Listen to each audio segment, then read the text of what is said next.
In today's video, I'm going to teach you how to combine two photos into one project in Adobe Photoshop. We're going to walk through a simple, reliable way to bring two separate images into the same Photoshop document so you can work with them together.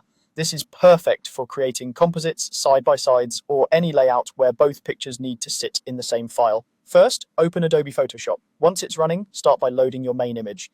Go up to the File menu, choose Open, and select the first picture you want to work with. When it opens, Photoshop creates a new document around that image. You can think of this as your canvas, and that first photo is the starting layer in your project. Next, add your second picture to the same project. To do that, return to the File menu and choose Place Embedded. You can also drag the second image directly into the Photoshop window if that's more comfortable for you.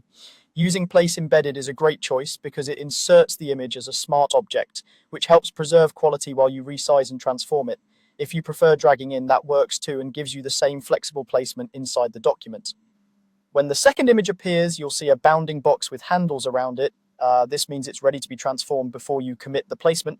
Click and drag from a corner handle to resize the image proportionally so it doesn't stretch or squash. You can also click inside the box and drag to position the second image exactly where you want it on the canvas. Take your time here and adjust until the size and placement feel right for your layout. Once you're happy with the positioning, press Enter or return to confirm. That finalizes the placement and adds the second